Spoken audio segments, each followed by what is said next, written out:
Ciao direttore. Sorride Luigi Brugnaro entrando negli studi di Antenna 3. I primi 10 giorni da sindaco di Venezia continuano a dare energia alla sua sfida per portare una svolta alla città.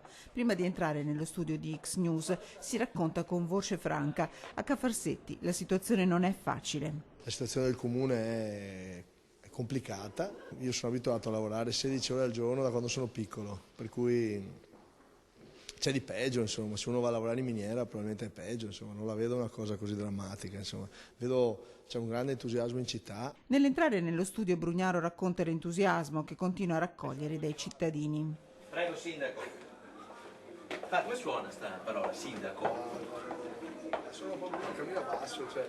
Ma sono quella che penso che ho perso la semifinale per colpa dei cassoni dirigenti sociali.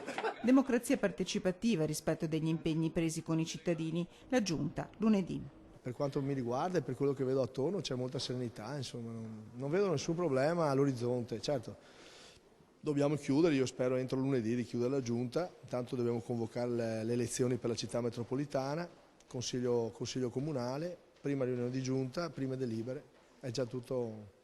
Da imprenditore prestato alla politica, Brugnaro ha già un planning d'azione chiaro, ma la sfida di essere sindaco lo commuove. È un grande onore, ecco, un grande onore essere lì chiamato dalle persone che abitano e vivono e amano Venezia a dirigere una, secondo me, la più bella città del mondo. Spero di essere all'altezza, che fra qualche anno posso dire abbiamo fatto bene a scegliere te, questo sì, lavorerò proprio perché loro siano orgogliosi di me.